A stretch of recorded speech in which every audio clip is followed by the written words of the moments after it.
As you can see, I have the God's Not Dead like logo in the background here, or whatever you call it. We are going to watch this movie. Now, if you're unfamiliar, this movie came out all the way back in 2014, I think.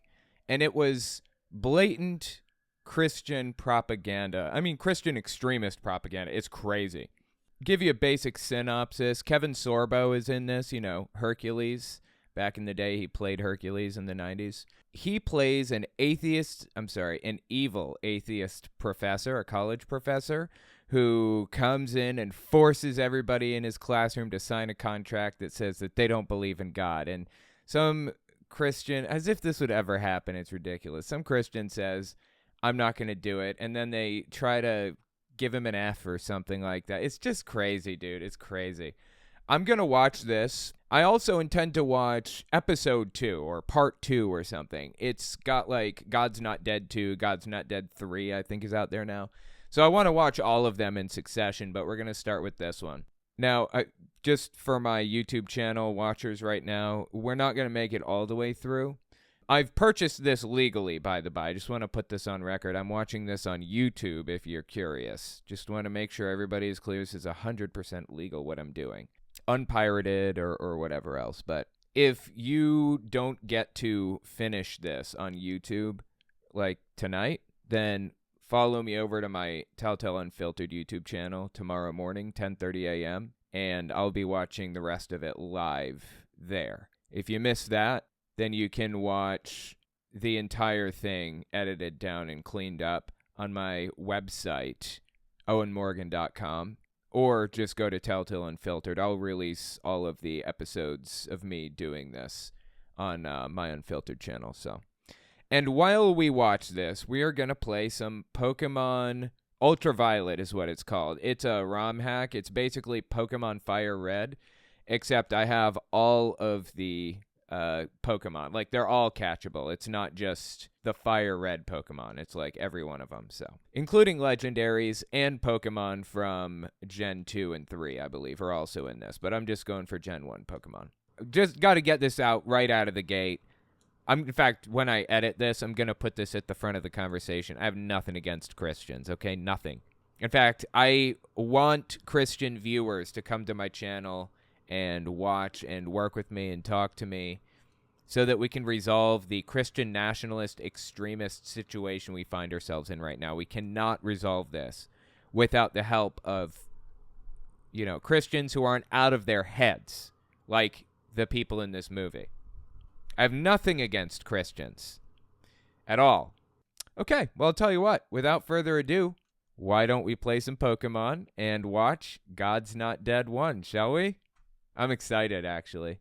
Once I hit this button, I only have so long to watch it, so here we go. I have 48 hours to watch this video. Okay, here we go. I'm just going to skip forward to the beginning. I have to add sufficient commentary. I can't just, that's part of the deal with, criticism and all that. I have to comment on it as we go through. Not that I didn't intend to or something, but I hope it doesn't cut me off right in the middle of the movie, because Scientology, I played a video from them one time. They shut the stream down. I was live and they turned it off. It's crazy. So hopefully that doesn't happen here. If it does, we'll watch something different. I have a backup we can watch if we can't watch this for some reason. Okay, God's Not Dead. Here we go. So basically, I'm trying to interrupt the music sufficiently. Basically, it's a couple of people at a college having a good time, pushing each other and laughing. What's concerning about this is the fact that there's a girl and a boy alone here. No chaperone to be seen. That's concerning, huh?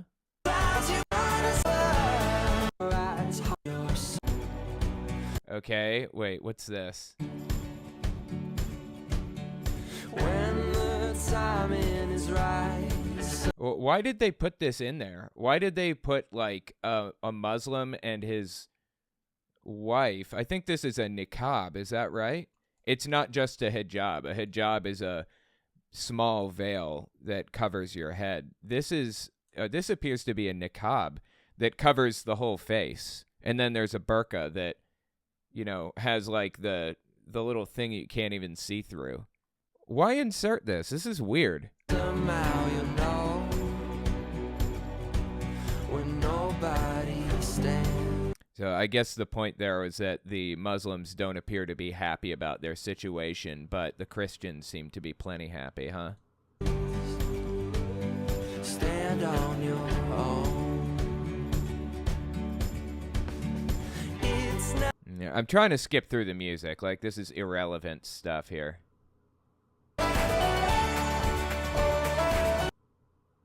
Sheet. Okay, here we go. We'll start here.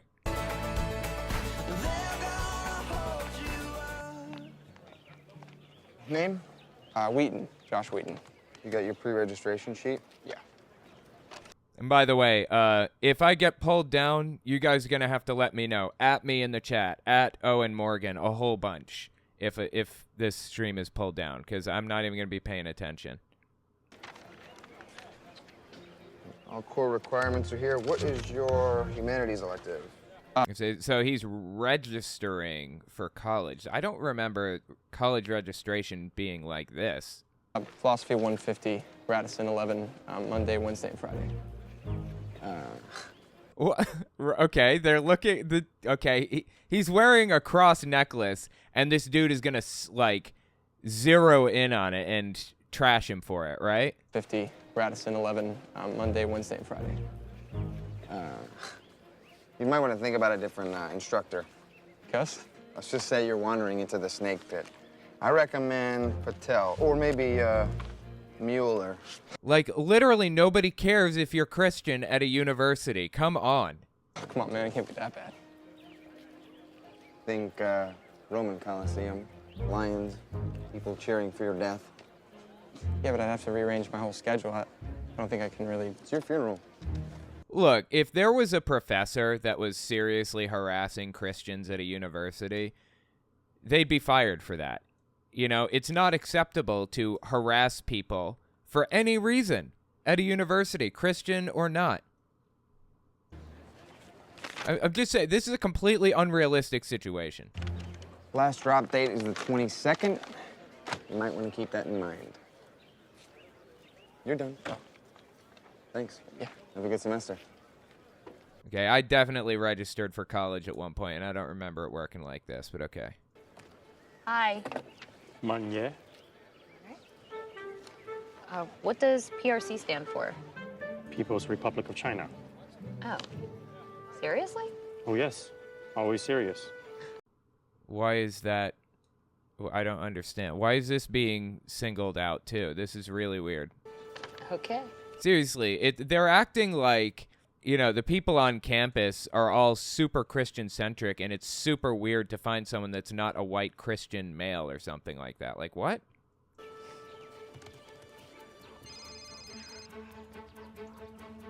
Oh, my God. What did the bumper sticker say?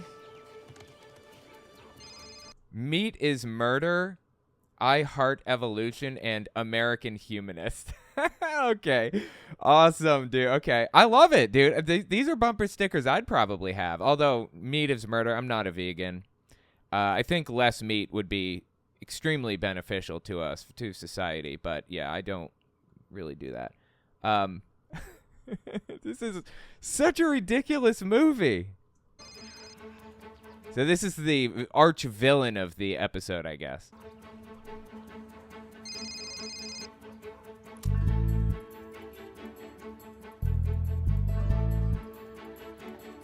Window has been busted in. Yeah, that's the kind of thing atheists expect to deal with from time to time. You gotta be kidding me!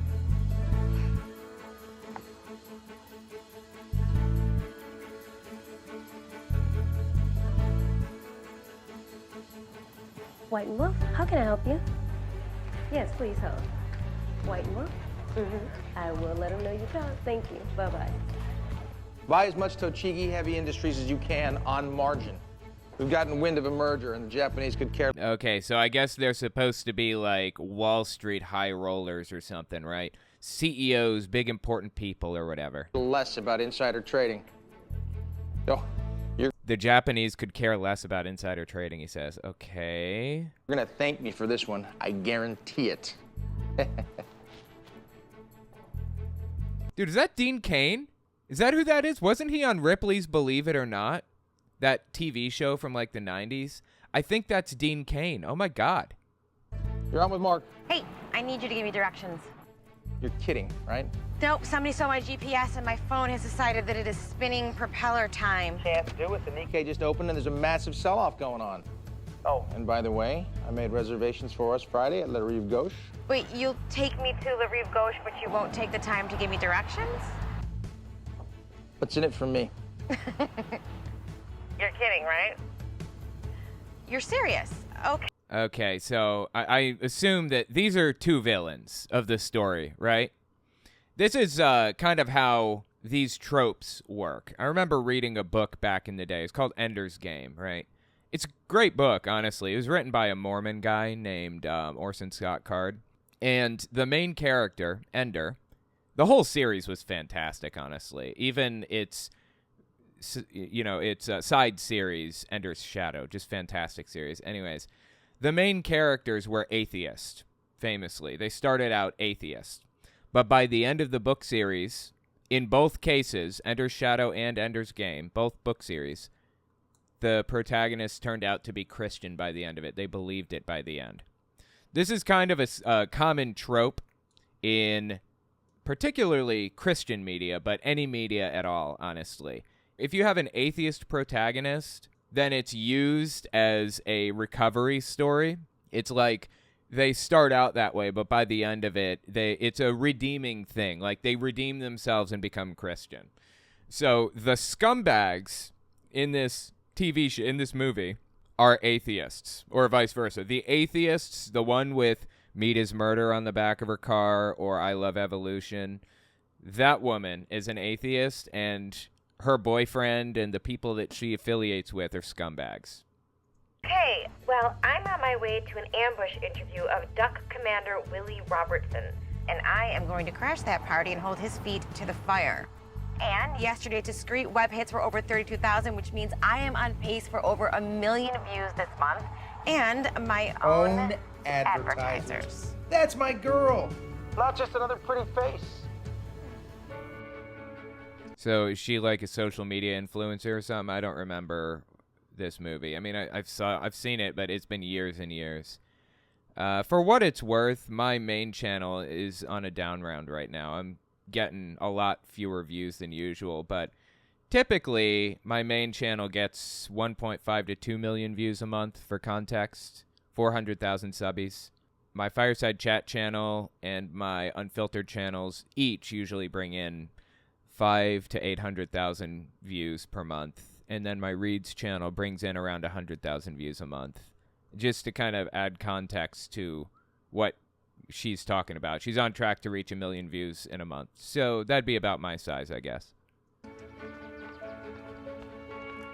Miss Shelley, I've got something special for you today. Yeah, I see somebody noted that I was fighting a shiny just now. Absolutely.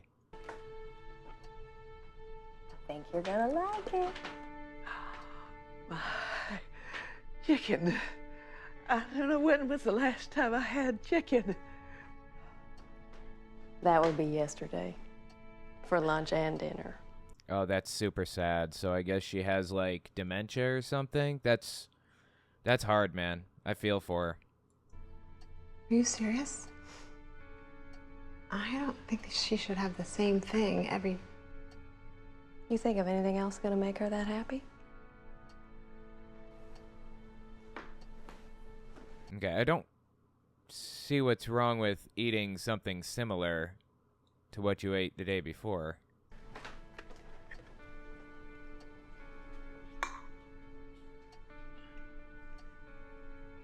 Is it okay if I help? Oh, all right. All right. You're new here, aren't you? It's her daughter, isn't it?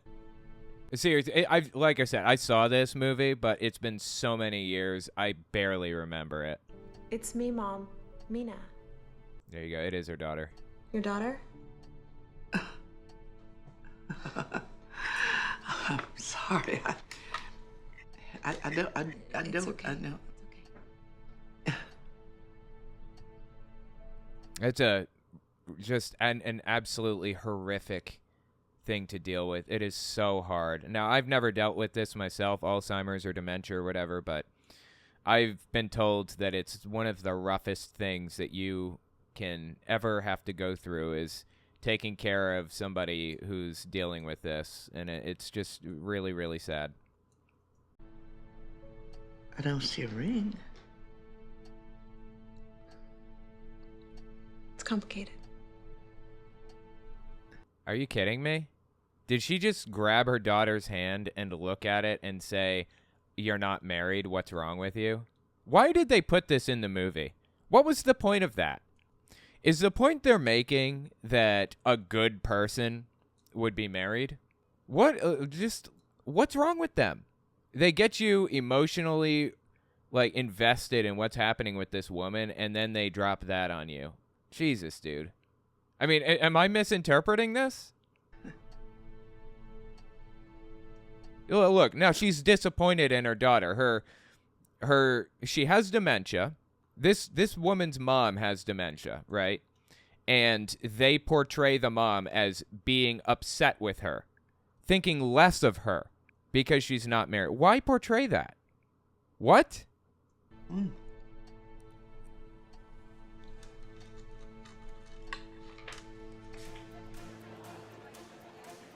That was just terrible.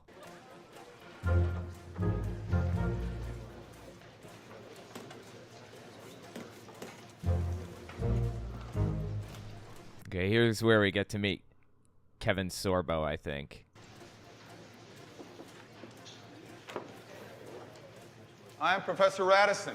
This is Philosophy 150, Introduction to Philosophical Thought. There he is. He's an evil atheist.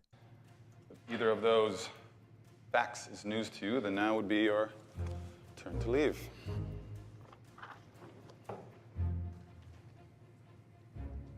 I understand some of you are here to satisfy your liberal arts elective requirements. If you're looking for an easy grade without much work, well then, now would be your turn to leave. So you've now enrolled at a university. You'll be expected to produce university-level work. I'm out. Okay, this is such an unrealistic portrayal of the whole situation. I went to college and I don't remember any of this playing out this way. This is just ridiculous, dude.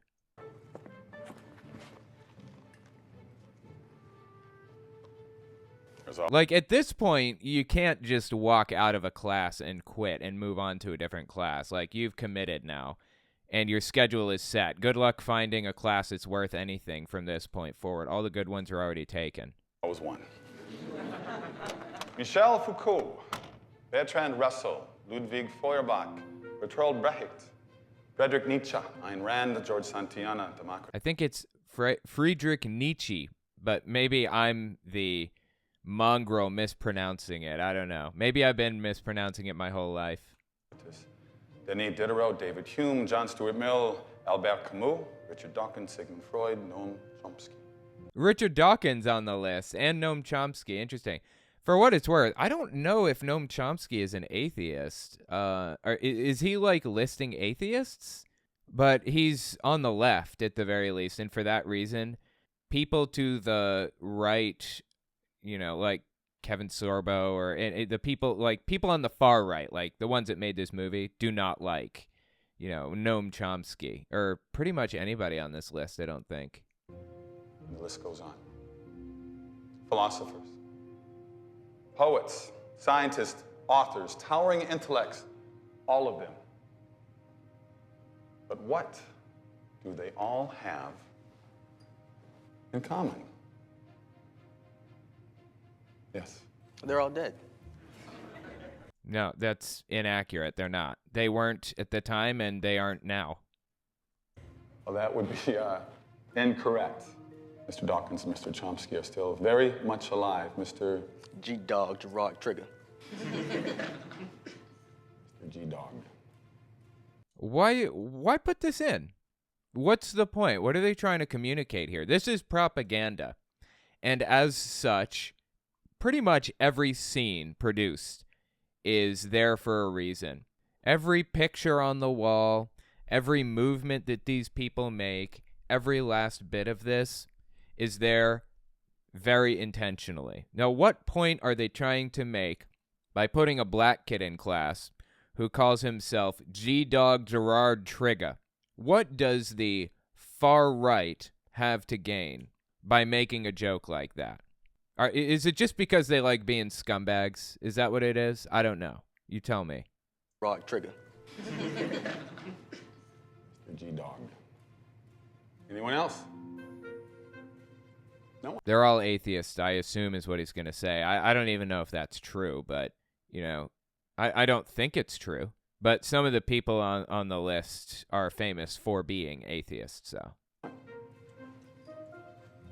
Well, they are, or were, atheists. Based on the 16th century French atheisme, from the Greek theos, meaning God, and from the prefix a, meaning as it always does in Greek. Without.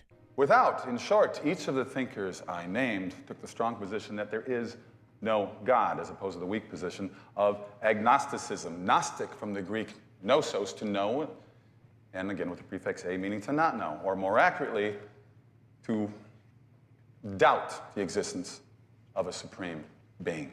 That's really interesting. He brings this up. Now, this is actually a topic of hot debate in the atheist community. The question is atheism a positive claim? Are you, as an atheist, saying there is no God and I know for a fact that there is no God? Or are you saying I simply don't accept that there is one? Like, I don't know. It's like the difference between not true and false. They're different. They're not the same. Guilty and not guilty and innocent are all different. If you are found not guilty in a courtroom, it doesn't mean you're innocent. It means your guilt cannot be proven. And in the same way, with atheism, if you are an atheist, in my opinion, like I said, this is hotly debated. In my opinion, if you're an atheist, it means you have not found God guilty of existing. He is not guilty of existing. I don't know. Maybe. That's possible, I suppose. Now, colloquially, the words are used the way that he's describing. Atheist generally means, you know, you actively believe that God is not real, and agnostic means you don't know. So in that sense, I guess you could call me an agnostic. But I am an atheist about a whole bunch of other gods. For example, their interpretation of Yahweh, the way that, like, Kevin Sorbo and evangelical extremists view him, I am an atheist about that God. The one that that wants you to believe that prosperity gospel is a thing. If you just send enough money into Kenneth Copeland, then you'll get rich too. The one that will punish you for being poor. The one that hates gay people and trans people and blah, blah, blah. That God, I can say unequivocally, is not real. And the reason I'm so confident in saying that is because that's in direct contradiction to not only the Bible, but basic laws of logic. If you want to claim that, Jesus walked on water, actually walked on water, I'm sorry, I can't believe that. I need to see some evidence. I'll take anything before I believe that stuff. I reject outright, not only reject, but actively disbelieve that the evangelical God exists. So anyway, the point is, there is an argument among atheists about the meaning of it. I call myself an atheist, but actually I'm probably more agnostic. This semester I propose that we refuse to waste our limited time together debating the existence of the big man in the sky, the myth of a benevolent, all-powerful, supernatural being. Great. Why would anybody even bring this up? This isn't part of philosophy, is it? I don't think I've ever had a philosophy class, but I really doubt that this is what's discussed in philosophy. Is God real? Am I wrong? Somebody correct me if I'm wrong on this. I feel like philosophy classes would probably have a lot of education about logic and how logic works and stuff, you know, syllogisms, things like that. But Christians, by and large, demonize philosophy classes like mad. I don't know what their problem is with it, but Jehovah's Witnesses can't stand philosophy classes in college either. This will probably come up later. I'll play a clip of ex-governing body member Tony Morris talking about philosophy classes. But yeah, let's keep listening. Oh yeah, one more thing. I'm going to be cheating. I'm sure you probably noticed. I was cheating on the game. Just now I cheated. I'm going to cheat from beginning to end in this game because I'm here to have fun, not to have a perfect run, so.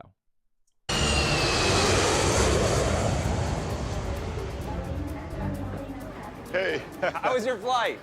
Wonderful. Okay, if I remember correctly, I believe that this guy on screen is like a pastor, and he's like kind of the center of the whole story. He's famously this Christian evangelical nutter butter who is supposed to be well liked. He's like the most adored person in the whole story because he's like the hero of the story who's persecuted for his beliefs. And the other guy, the professor, you know, Kevin Sorbo, is supposed to be like the antagonist, the evil atheist that hates everybody and everything and wants to make everyone miserable, basically. So they just introduced us to the protagonist and the antagonist. It's like a 30-hour flight. 36. Great to see you. Nice to see you. Ooh. Dakar to Zurich, Zurich to Frankfurt, an 8-hour layover, and direct to Qatar International. God, that sounds miserable. I hate flying, dude. I hate it. I used to like it. It's the worst now. I feel like airlines make the seats as uncomfortable as they can possibly make them. Oh. How does that translate as wonderful? I'm happy, I'm safe, and I'm here because God is good. All the time. And all the time, God is good. God is dead. This is, of course, a metaphor, but an illustrative one.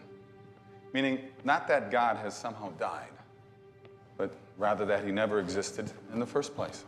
I'm telling you guys, I have never heard of a philosophy class that had anything like this in it, like any discussions like this. Does this happen in philosophy classes? Somebody please tell me. This sounds completely fabricated. Finally got to your commentary on this movie. Oh, absolutely. Yeah, I think people have been waiting for this for a while. To help fund the purchase of this movie, you wouldn't download a car. Right, exactly. Thank you, Matthew Herring. Appreciate it. That's a deep lore, old school call out to the old anti-piracy commercials. Funny stuff. Yeah, I think it was like, I don't know, $5 or something for this. So there you go. Enzo's Library. I went to college in 2009 and even we registered for classes online. Yeah, and this is 2014. You don't register for classes in person. What? It's super weird. Other than in the depths of our forebears' imaginations, he was a useful fairy tale in ages gone by, when his fiery anger was used to explain away plagues and crop failures, diseases and disasters, which we now ascribe to bacteria and viruses. Absolutely, 100%. I think historically God has been used as a, look, just got to get this out right out of the gate. In fact, when I edit this, I'm going to put this at the front of the conversation. I have nothing against Christians, okay? Nothing. In fact, I want Christian viewers to come to my channel and watch and work with me and talk to me so that we can resolve the Christian nationalist extremist situation we find ourselves in right now. We cannot resolve this without the help of, Christians who aren't out of their heads, like the people in this movie. I have nothing against Christians at all. But I do have to say, what he's describing here is pretty on point. Historically, God was used as a control mechanism, thousands and thousands of years ago to control populations of people. Especially if you just look at, the example of the Old Testament, where prophets were the only ones that could communicate with God. You couldn't communicate. You had to come to this guy to hear what God wanted. It's just like absurd on every level. You know, it's so very obviously a control mechanism, seems to me. We discussed the existence of God in my Philosophy 101 class, more about a perfect God, though, and less about God existing. Okay, interesting. I have serious doubts it went anything like this, though, right? But okay, maybe he's discussed. But a philosophy class run by an atheist who intentionally persecutes Christians in the class? Like, come on. As a Christian, this scenario would never happen, as the professor would have been kicked. The whole scenario is just massive straw man. 100%. Honestly, if he was harassing students like this, he should be kicked. If he was being a D-bag for absolutely no reason, he shouldn't be in a position of authority over these students. If he's giving them a hard time, making their lives miserable, and persecuting them or whatever else, he shouldn't be in that position in the first place. So, chromosomal disorders and plate tectonics. In short, science and reason have supplanted superstition, and we are all the better for it. I agree. I agree with that, actually. And with your permission, I would like to bypass this senseless debate altogether and jump to the conclusion, which every sophomore is already aware of: there is no God. All that I require from each of you is that you fill in the papers I've just given you with 3 little words: God is dead, along with your signature. Why would anybody ever require that? That's ridiculous and stupid. He's just a D-bag, this teacher is. And as aforementioned by Maggie K, he would almost... Oh, no, I'm sorry, not by Maggie K, by somebody else. Someone else mentioned it. He'd probably be kicked for this, almost certainly, right? And deservedly so. Pat in the chat, this movie left me disappointed, right? Yeah, that's a famous throwback to Kevin Sorbo's old Hercules days. He famously was just standing there and randomly yelled disappointed. It made no sense at all. Okay. Assuming we reach a unanimous consensus, which I expect we will, I will be spared the tedious duty of slogging through dry and dusty arguments, and you will bypass the section of the course in which students have traditionally received their lowest grades of the semester. I don't know. Look, I know professors revel in this. Oh, my students have the lowest grades. Why? Why do you do that? Why do you make it a pain in the ass to learn anything? That makes no sense at all. And when you finish, please pass your papers to the right. This is just a ridiculous scenario that would never happen.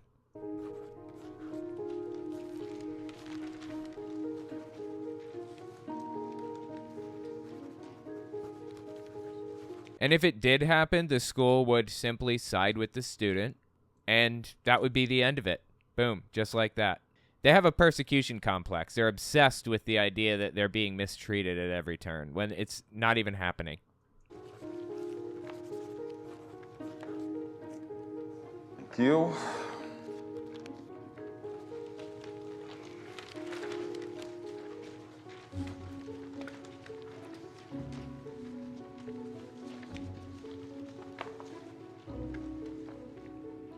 You.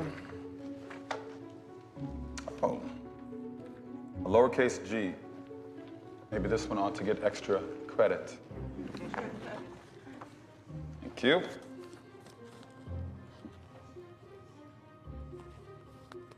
Excuse me, Mr. Wheaton. Josh Wheaton. Mr. Wheaton, is something wrong? Yeah, I can. And the professor would say, okay, and then go about his day just like that. This situation is not real in any sense of the term. It's just ridiculous. I can't do what you want. I'm a Christian. No, don't worry. You can still go back to your dorm room and sink to your knees and pray at your bedside if you'd like. Like, if this actually happened, this professor would probably be fired. Like, this is blatant persecution that's happening here, right? Look, I don't know the laws around it. Maybe he would be okay. But, yeah, this is just ridiculous. This would never happen. There isn't a single example of this ever happening anywhere. What you do in your personal life is your business, but what you do in this class is mine. I can't. All right, Mr. Wheaton. Allow me to explain the alternative. If you cannot bring yourself to admit that God is dead for the purposes of this class, then you will need to defend the antithesis, that God is not dead, and you'll need to do it in front of this class from the podium. Okay, so it's turned into a debate class. That's perfectly fine, but the way he's framing this is ridiculous. And if you fail, as you shall, you will fail this section and lose 30% of your final grade right off the bat. Are you ready to accept that? This is just ridiculous, dude. Come on. Well, who would decide whether I won or lost the argument? Well, I would. It's not my class, my rules. Grading is my prerogative. Yeah, no disrespect, but I'm not sure you can be objective. What would you propose?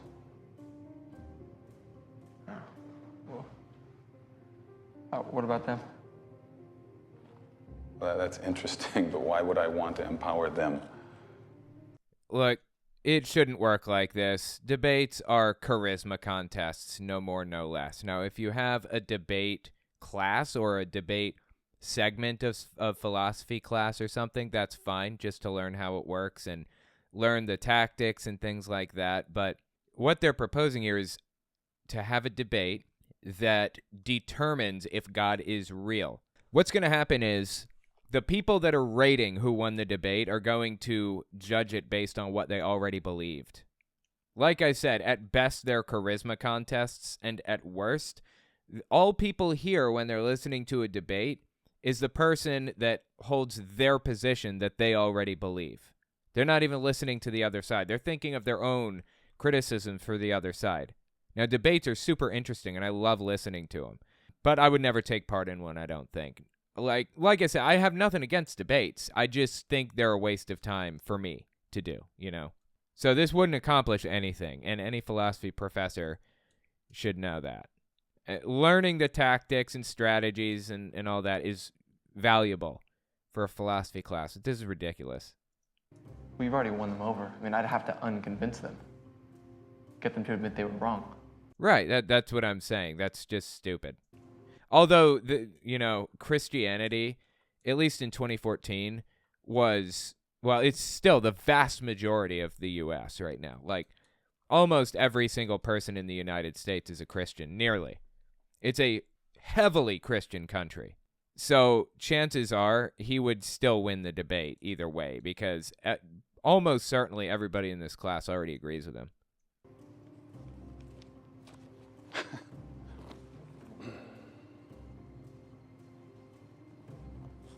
All right. Mr. Wheaton, you'll get 3 sessions, the last 20 minutes of each of the next 3 classes to make your case. I promise to keep my interruptions to a minimum. You may take whatever questions you'd like from the class, but it will not increase your allotted time. Of course, you'll be responsible for all the other class assignments. But, you could change your mind and bring in your signed statement at our next class, and we'll go forward as though none of this ever happened. The rest of us, having dispensed with primitive superstition, will turn our focus to the issue of being in reality for our next class. Please have read David Hume's The Problems of Induction, René Descartes' Discourse on Method. Dude, is he asking them to read an entire 2 different books in like a week's time? That's a little tough. I don't know.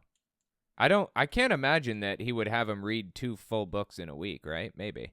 To which you may add Bertrand Russell's Why I Am Not a Christian in preparation for Mr. Wheaton's lecture. And in thanks for his failure to help us reach a unanimous consensus. You know what? This should be any Christian's dream, right? An opportunity to explain to a captive audience why they believe what they believe. Isn't this exactly what Jesus commanded or whatever? He ordered people to go out to all the nations and preach and all that other good junk. This is like a perfect setup for a Christian. They should be super happy about this. Again, this situation would never happen. And if it did, this professor would be fired rightfully. So.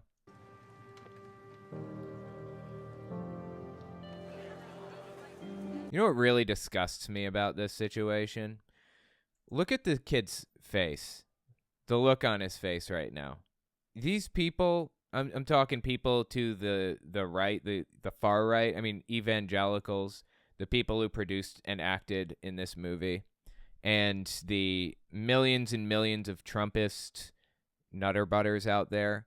They believe they're persecuted, genuinely, to the bottom of their hearts. They really think they're persecuted from day to day, when in reality, they don't know the meaning of the word. You don't really have an opportunity in everyday life to be persecuted for just about anybody. It's not common to be persecuted for most people, but when you're in some minority group, you know what it feels like, and it's not fun. I didn't know what persecution, like real persecution, felt like until I left Jehovah's Witnesses. I was persecuted by Jehovah's Witnesses for leaving the religion. They hate me. They won't even look at me. They won't give me the time of day. They won't talk to me. They won't nothing. And it's really painfully sad to experience real, actual persecution. You know, persecution against the gay community, the LGBT community in general, persecution against the black community. I mean, it's all picking up right now heavily, thanks to our politicians and the culture that was formed out by the people that made this movie. So there are a lot of people out there that now know what persecution really feels like who shouldn't, thanks to them. And the fact that they're portraying their side as being persecuted this way is just truly disgusting. They have no idea the pain that surfaces when you are genuinely persecuted for some intrinsic attribute about you.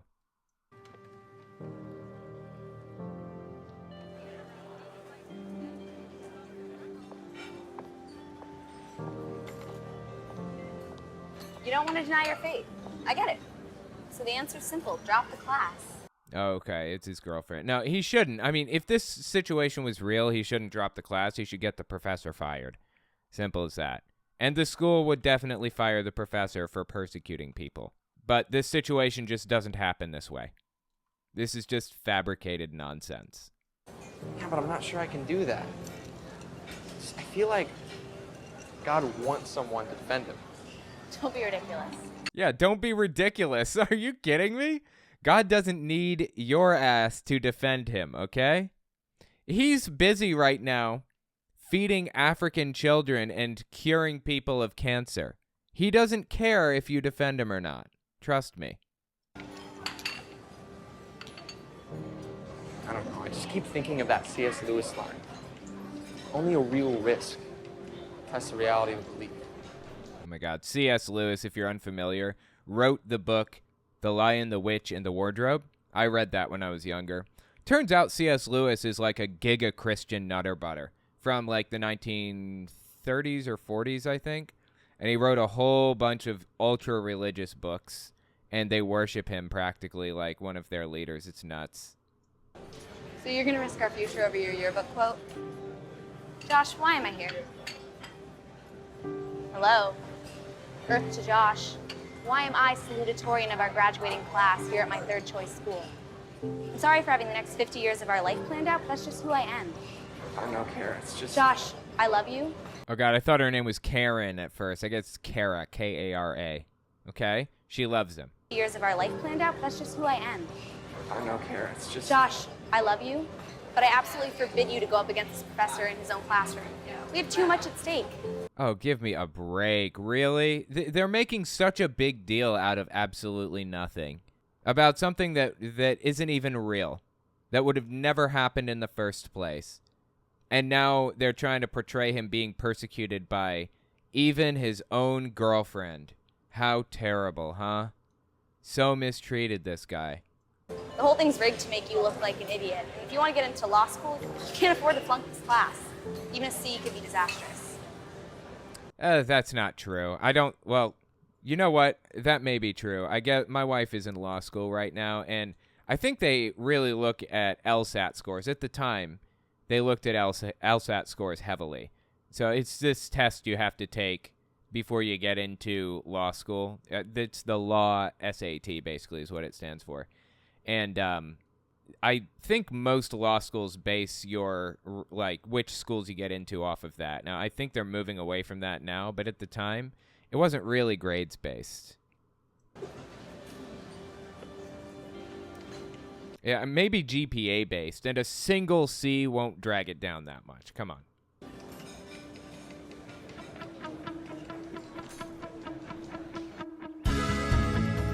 Oh, this is the atheist girl, right? The atheist, humanist, vegan, evolution lover, I think.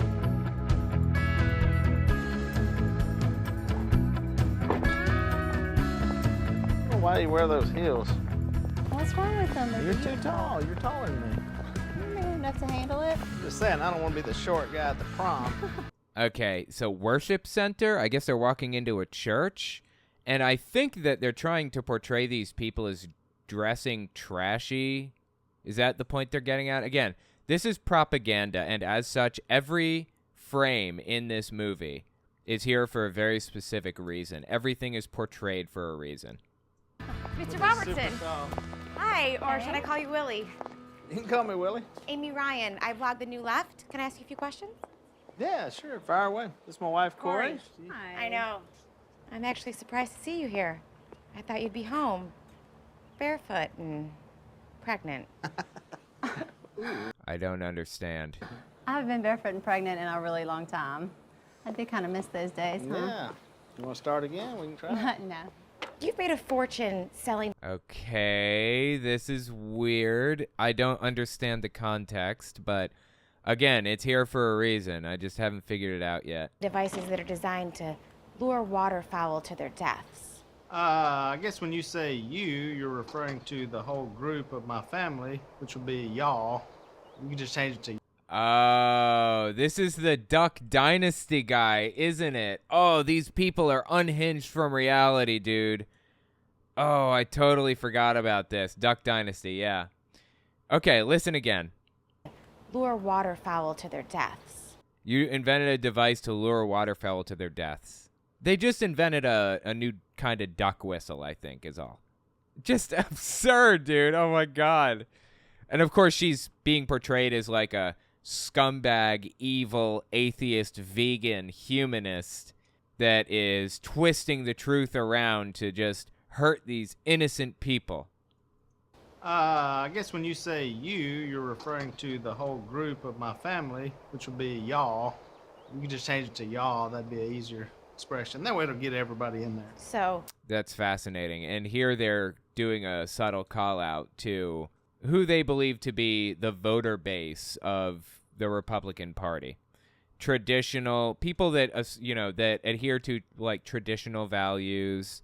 God, I don't even know how to phrase it. People, rednecks, basically. They're rednecks. I don't know how else to say it. I can't say it in a nicer way. They know that their voter base is a bunch of uneducated rednecks, and that they're calling out to them intentionally here. Y'all have made a fortune, isn't that right? We're doing all right. We can certainly buy bigger tires on our trucks and four-wheelers to get out in the mud with, so... Dude, this is just painful, really. This is what I'm talking about. Every frame of this is propaganda and intended to give you a specific impression walking away from it. The impression they're giving you here is that these people are an everyman type of people. They're just like normal people, just like you. Life is good. What makes you think you have the moral right to go around maiming and killing innocent animals? Hey, look, let's just get one thing straight. I ain't maiming nothing. Whatever I see and I aim at, I shoot. When I shoot it, I kill it, and then I eat it. So you do kill those ducks? Of course I do. What we're gonna do, cook them while they're still moving around? That would be cruel. That'd be bad. So this isn't an act. You're actually proud of what you do. Of course I am. Why would I do it if I'm not proud of it? And you go. Like, here's another aspect to this. They're portraying positions that the vast majority of America doesn't care about or isn't invested in or think are ridiculous in an effort to draw in moderates. They know that the majority of the time, people on the left, people on the right, they're going to vote or they're not going to vote. Moderates are going to swing it around heavily when voting comes up. Moderates are going to come in and vote one way or another. That's one aspect of it. And the other aspect is if you can scare people enough on the left, scare them about what the right is doing, you can get them out to vote where otherwise they may not have been willing to. Proud of what you do. Of course I am. Why would I do it if I'm not proud of it? So they're trying to make her look completely unhinged and ridiculous and make him look normal, basically, just like you. And you go along with everything he says? We've been married for 20 years. I don't go along with everything he says, but on the things that matter, yeah, I agree wholeheartedly. So what do you say to people who are offended by your show, not just because of the hunting, but because you openly pray to Jesus in every episode? Nobody is offended by that. Nobody cares, okay? I am an atheist. It doesn't get more, like, atheist than me, really. And I couldn't possibly care less about what they do on their show. It affects me. It affects my life in no way. I can't think of a single way in which this affects my life. Go nuts. Pray to your heart's content on your TV show or whatever. They must be persecuted all the time. It's ridiculous and embarrassing. Oh, and again, like, no one is offended at anything. Okay? The left doesn't care what you do with your time or your money or whatever. Go nuts. Hey, we're not trying to offend anybody, all right? If they don't want to watch the show, they can turn the channel. As far as my praying to Jesus, my life and my whole eternity belongs to God. All this stuff is temporary. The money, fame, success, temporary. Even life is temporary. Jesus, that's eternal. Jesus said this, whoever acknowledges me before men, he will acknowledge before the Father in heaven. Whoever disowns me, I'll disown him to the Father. Now, those words are written in red, so they're important. Okay, if they're written in red, it means that Jesus said it, not that they're important, but... Okay, and let me guess, is this going to turn her to a Christian, just hearing those words? Is that right? That's it. That's it. That's what we're going with. Pretty simple, isn't it? Thanks for your time. Come on, let's go do some acknowledging. All right. You're welcome to join us. No, thanks. I'm good. You good? Thank you. All right.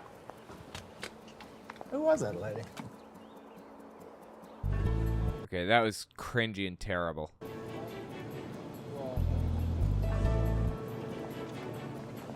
By the way, the Duck Dynasty guys, like I said, they invented some duck whistle that's, like, really useful and made them a ton of money. I don't know if you guys knew this, but they're just faking all of that Hicks stuff. That's not real. None of it is.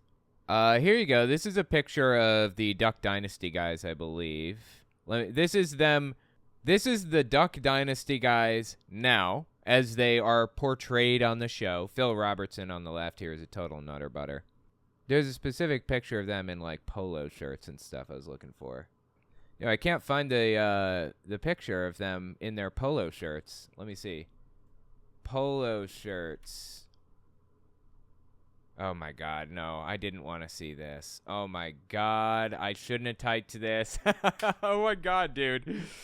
Oh, that's bad. It's a polo shirt made to look like you're not wearing a shirt at all. That's bad.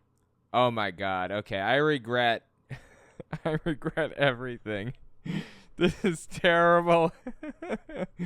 Okay, I'm sorry, guys. I apologize for doing that to you. I shouldn't have even searched. It's fake is the point. They're not, you know, these rednecks the way they want to be portrayed. They're rich frat boys. Always were. And the rednecks with long beards is just a bit that they do. Not real.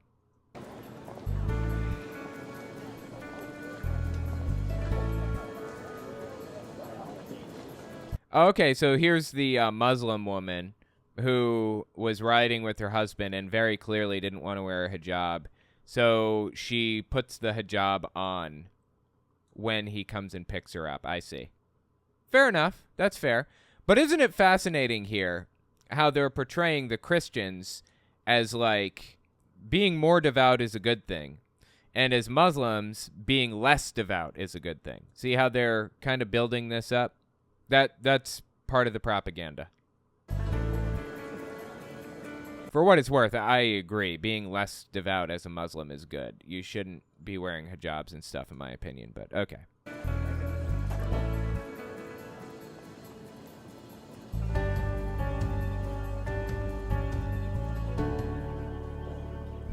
You're beautiful.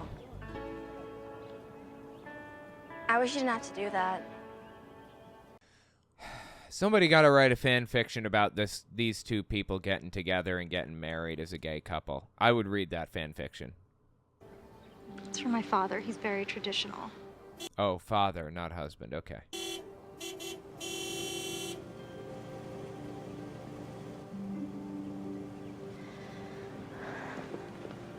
Wow, cutting it a little close. Dude was rolling up while she's putting that bad boy on, huh?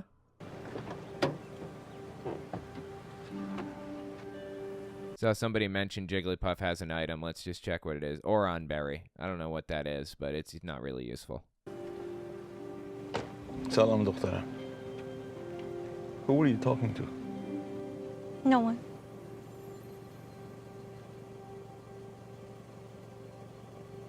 Aisha, I know it's hard, living in their world and being apart from it. A world you can see, but can't touch. You know what's fascinating? That exact line right there is in the Bible. And these people that produced this film, Kevin Sorbo and others, believe it. They believe that they should live in the world but not be a part of it, exactly the same way this Muslim does. But again, being more Christian, more devout is good in their mind, and being less Muslim is good in their mind.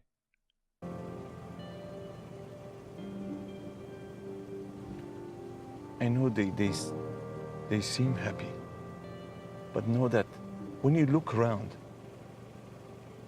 at all those people, there is no one who worships God. That's absolutely absurd. Like 80% of the U.S. is Christian or something like that. And even the ones that don't, I'm pretty heckin' happy. I'm totally fine with not, believing in their weird, perverse little interpretation of who God is. I'm totally good. I don't need to. Not the way he deserves and demands to be worshipped. We must never forget who and what we are. That is the most important thing. Yes, Baba. I only insist on this because I love you. You know that, don't you? That I love you. Like, it's really hard to break through old cultural traditions like this. It may not even be religious in most cases, people wearing hijabs and stuff. But it is so important to break out of that mindset, Religion in general, not just Islam, not just Christianity, but there are all kinds of religions out there that are deeply oppressive, that make people's lives absolutely miserable for no reason whatsoever. You only live once, YOLO. Enjoy it while you're here, Of course, Baba.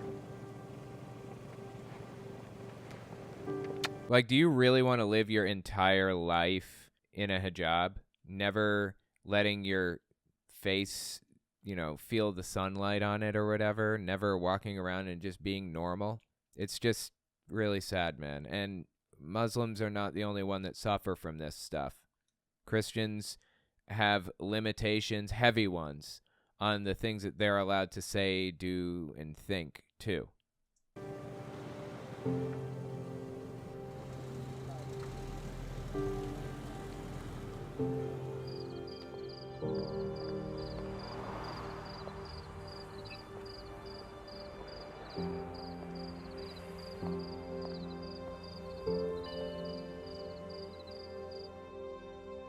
He's sitting in a church and just kind of praying there, I guess, okay? Looks like a Catholic church. Absolutely beautiful. Very ornate. Dude, if you can't say anything else about Catholics, at the very least you can say they know how to make an absolutely beautiful building, right?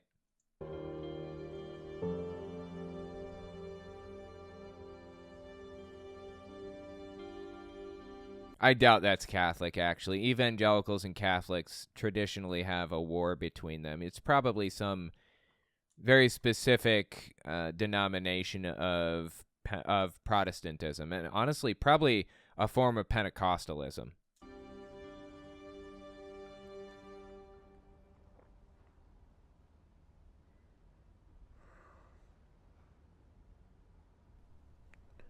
Here's our protagonist. Can I help you? You waiting for someone? Yeah, you could say that. It looks like he's out at the moment.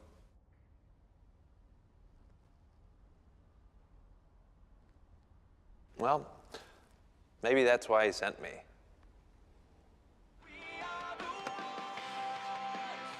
God, these platitudes and cliches are just painful. Yo, here's our evil atheist, vegan, humanist, evolutionist.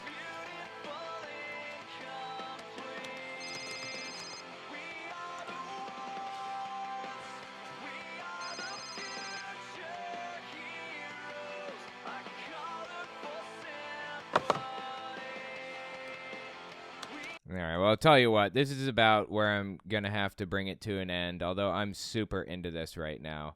But, yeah, it's getting a little bit late. If you want to see more of this, follow me over to part 2, because this is so fascinating, dude.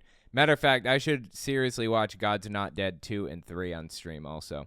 Let me know what you think about it in the comments.